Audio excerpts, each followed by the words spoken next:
Hello and welcome to No Rest for the Weekend, where we go behind the scenes and talk to the creators of independent entertainment. I'm Jason Godbey, and with me in the Rabbit Hole studio today, he is the CEO of DeWolfe Music USA, Mr. Joel Feinberg. Welcome, Joel. Thank you, Jason. Hey, thanks for coming. I appreciate you schlepping to Brooklyn, Wonderful. as we always do. You guys are located in Manhattan, right? Yes. Okay. So I want to talk about DeWolfe Music. I want to talk about music licensing for film and so forth. But before I do that, I want to talk about you and kind of how you got into the whole show business thing and what is your origin story, so to speak. My origin story is complex, and in short, I got into the music industry pretty much by accident.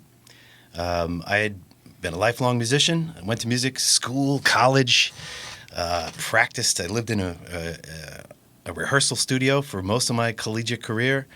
I moved into some production and TV, and when I graduated, I ended up getting PA gigs for TV shows. That didn't pay well, and I ended up taking gigs for money, and that was somewhat corporate sales stuff. Really not a calculated path. I basically learned a lot about the grind of what a lot of non-music people do. And I committed to it, and I learned a lot. And I hated it also. And when I reached the threshold, I literally just quit without anything set up. And that was 15 years ago. And back then, you could still find jobs in the New York Times and the want ads. Yeah. So I literally quit on a Friday without anything lined up and bills to pay. I looked in the New York Times, and there was an ad in the paper for DeWolfe Music, and they needed someone with sales and extensive music experience. Talk to me a bit about DeWolfe. Like, what do you guys? You guys are a music licensing and publishing. Explain for those uninitiated what that is. Sure. It used to be kind of a mystery. People are starting to understand it more now, but DeWolfe Music is 110 years old. We started in silent film. And again, it's strange because they kind of started by accident also. And Meyer DeWolfe was a composer, musician, and he was asked by a group called the London Players Club to organize these meetings where all the film distributors in silent film would gather and watch these new silent films. And the organist would be playing music from books that Meyer DeWolfe created. And then they would purchase these books for organists to play in all silent film. Wow, there's really deep history. We're not going to go bit by bit, but Right. I wanted to start at the very beginning. Wow. Because it's very there's a whole Forrest Gump story with this company. Right. Our music was involved in World War II, World War I, everything, globally. So it's a very interesting story. And how would you describe what you guys do now? So what had happened was Meyer DeWolfe decided to write his own music instead of using classical music. And that's how the company started, because then he began to publish his own work.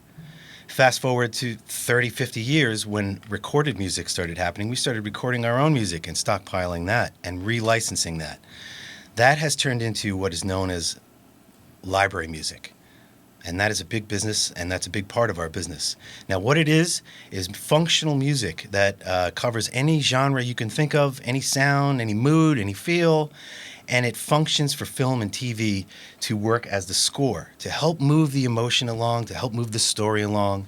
Music is very expensive. One half-hour TV show could have 50 cues, and if they had to pay Bruce Springsteen and everybody else for famous music, you wouldn't have any content on TV right now, really. Yeah. So that's where other companies that provide music on a functional level step in, and we created that whole business, basically. So talk to me kind of how it works. So give an example here. Say I have a film. Yep. And I want to use music for it. And you guys have a library of music that I could choose from, kind of thing, or different composers that you work with. So how does that work? How do you guys kind of work with either studios or production companies, and how does the whole license thing work? I have an answer for you, but I want to preface that by saying it's a little loaded because every week the industry is changing and licensing is changing constantly. But the traditional model is you could do it any way you want. You can either license one piece of music for your particular production. There are companies that provide subscription services where you can pay a yearly fee and create all the YouTube videos you want without having to set up a license every time, or do all the corporate videos, or you can do a subscription for an entire TV series if you wanted to. And the third way is to license a particular production. So that's maybe a half-hour blanket license where you would have unlimited use of any music that you would want from our catalogs, and you could fill that half hour with as much as you want, or that hour, or whatever. So there's a blanket license for a production, there's a singular use, and then there's a subscription. So for the most part, when people are licensing from you, say you have a television show, if you have a long-running TV show, I would imagine that you're working on some kind of subscription deal just because you're going to get a better deal on more music that way. You would think it would work that way, but it doesn't. Oh, okay. The music industry and the entertainment industry it's just a strange beast, and people will sort of kind of stick with certain ways of doing licensing. No, and we would lose money, to be honest. We don't do blankets for major. Every now and then we have networks on a blanket, but it's very rare because for them it's very expensive to commit to one music source and spend a lot of money. They'd rather just go bit by bit. So you're looking for a particular song. Say I want like a 50s doo-wop tune or something in my, I'm making Bronx Tale 2. Yep. And I want, something by, Martha and the Vandellas, or, I want some piece of music from the 50s or something. So I call you guys up and I see it because I've seen it in your online catalog, I guess. Yeah, it's online. And I say, how much would this be to license this particular song? And you would say to me what? Well, I would say I would have to react to additional information that I would acquire from you. The next thing I would do would ask you about what kind of rights do you need, because the price is going to be indicative of the medium by which this production will be transmitted through. So in other words, do I want to use it for television? Do I want to use it for theatrical release? Correct. Do I want to then publish? Do you want it on the internet? Do I want to publish a soundtrack? And do I get publishing rights to do that kind of thing? Correct. So, and I would imagine each one of those adds to the price tag? Yeah, of course. Yeah.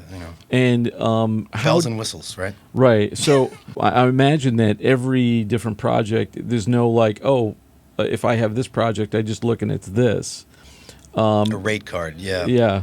Is there anything like that? Or is it mainly like we got to talk it out and negotiate kind of thing? Well, if you're talking about the industry as a whole, some people have rate cards, some people don't. And it's a really gray area. It's the wild, wild west. Some catalogs are not really seen as of a certain quality, so they're okay with a rate card. This is what it is. This is what you pay, and you can do it as much as you want, et cetera, et cetera. The music might not sound like the greatest in the world, but it's very functional for what's needed. And then there are others where, no, we're not going to tell you a price. I'm not going to tell you. There's no set rate. It depends on the production and the value of the production that we have to evaluate during that conversation. So if this is a big Hollywood movie that's, Warner Brothers, Disney kind of thing, they would pay a different price than, say, an indie film. It's a never-ending game of chicken.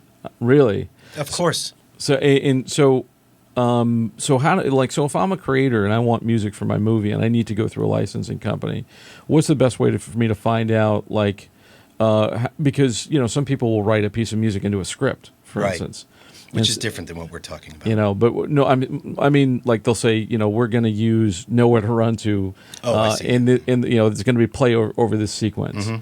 And now I call up DeWolfe and I say, hey, you guys have this song. What does it run me? And you're like, well, and then there's a long list of questions. Tell me about the production. Yeah. Is this an indie film or are we talking about Batman 20 or whatever it is? Well, I would say for my audience who are predominantly indie filmmakers, how do you work with the little guys out there? Like, how do you work with somebody who's got independent short film that's going to do the film festival circuit and or say, let's talk features. So say you've got, a 90-minute feature, it's your first feature, you're doing the festival circuit, you need some music for it. Yeah. You don't know if you're going to get theatrically distributed.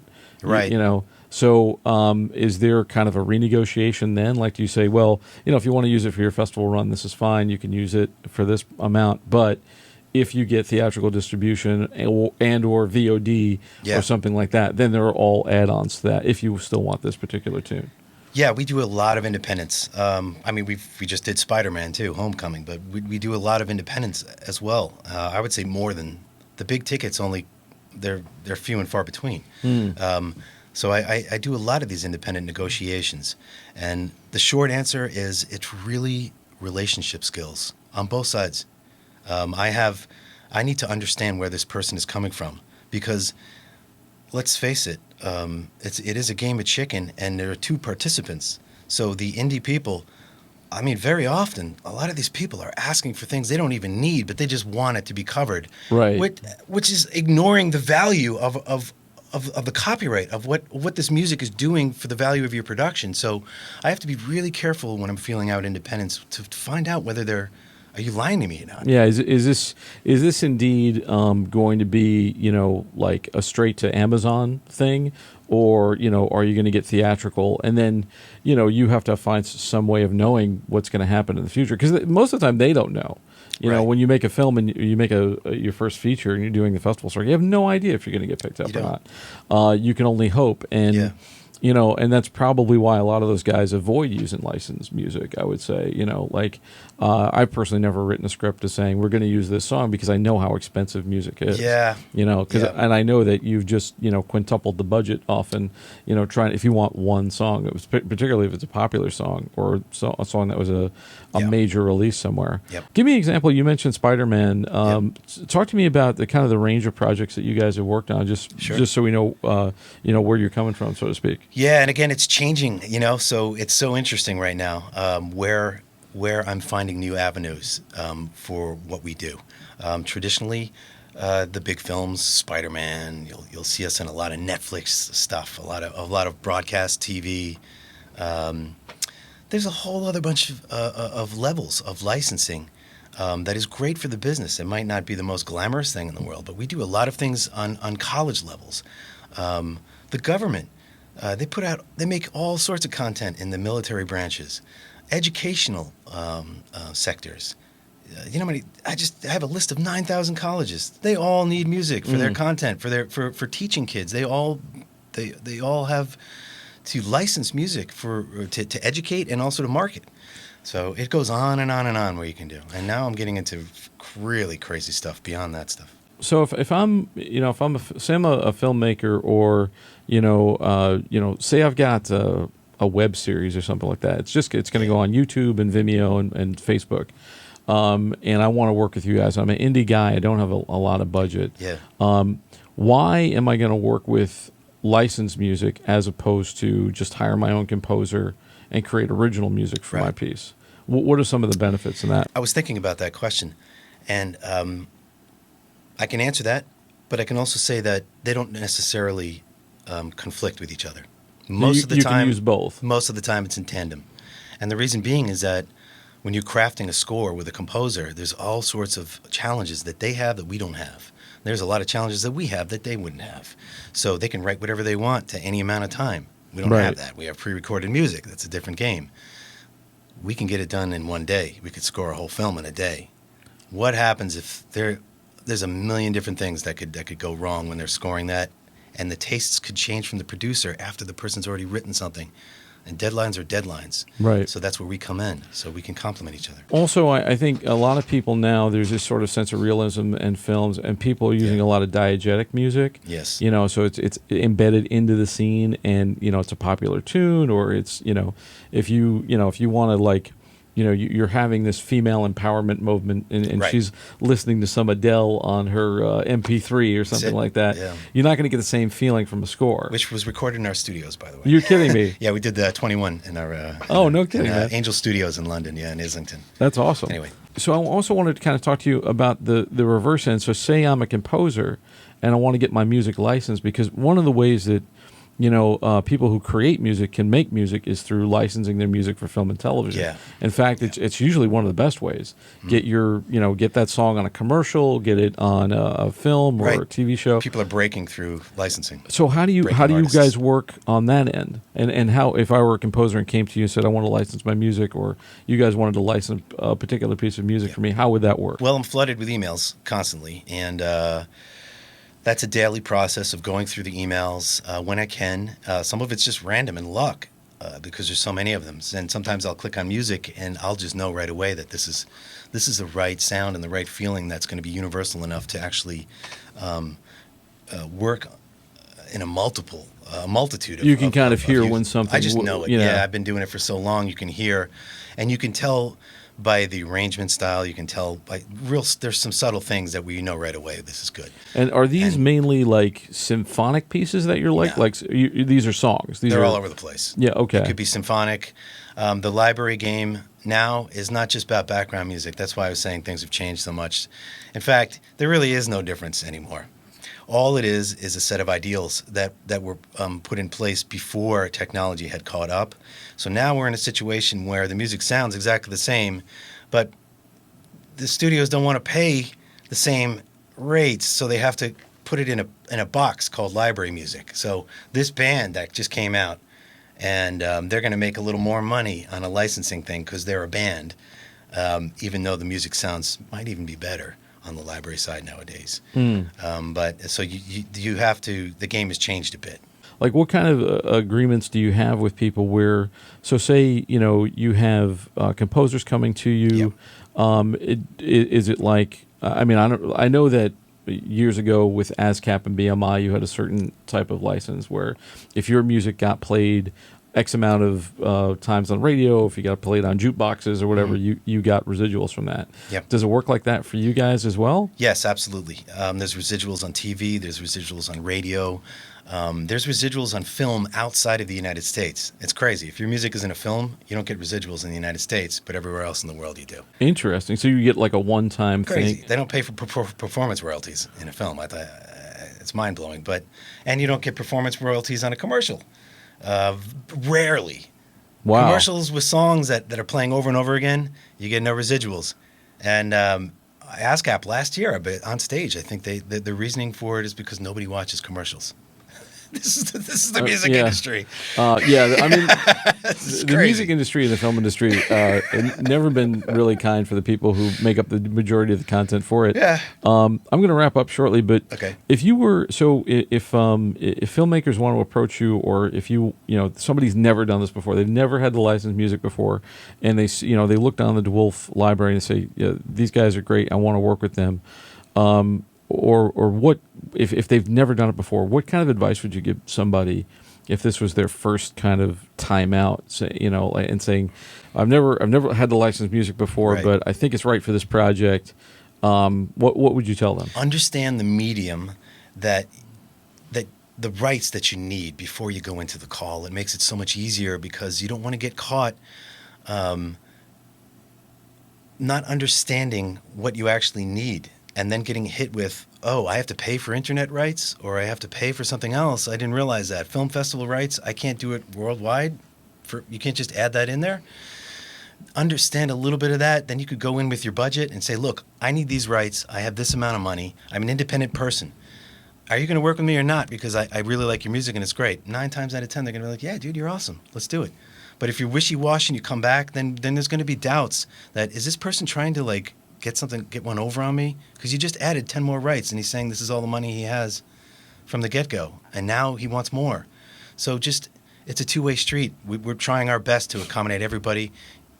Just try your best to understand what you have and go in there. If you don't know, just tell them you don't know, and go through the process. How can somebody best research that, though? Because, I mean, nobody out there that I know that makes a film is like, you know what, I'm really up to date on all the legalities and, rights for music licensing. So what I can say is to, number one, think about where is your film going?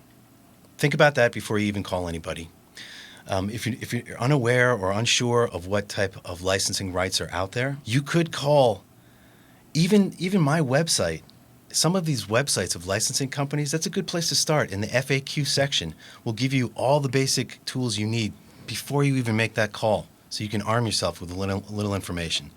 Check the FAQs on any licensing website, and you'll get your answers. You can really Google Music Licensing 101, and you'll probably get some really... People are getting savvy. I'm not saying that you should already know this. I'm saying that in 2019... It's easy to find out. It's getting easier and easier. You can Reddit it, and somebody will help you immediately. Go on Reddit. Hey, I'm going to do a film. What are the basics I need to do to ask a music licensing person? They'll tell you immediately. Fantastic. So if somebody does want to get in touch with you guys or find you, where can they find you on the web? Yeah, you can go to DeWolfemusic.com, DeWolfemusic.com, and all the information's there. We work with anybody, man. We're happy to work with. And you guys are in all different countries, too? Yes. All right, fantastic. We're in 48 countries, and composers, submissions at DeWolfemusic.com. Feel free. We need music. We need each other. Fantastic. So thank you so much for being here. This is really educational because, again, it's not something I've done before myself. So it's good to talk to somebody who's done that before. So thank you very much, and thank you all out there for tuning in. For more of No Rest for the Weekend, you can visit our website, norestfortheweekendpodcast.com. You can also find us on all the major podcast channels, and now you can support us on Patreon. We're on patreon.com/No Rest for the Weekend. Once again, just want to give a quick thank you to Joel Feinberg. Joel, thanks for coming down. I really appreciate it. For Behind the Rabbit Productions, I'm Jason Godbey. Thanks for joining us. We'll see you next time.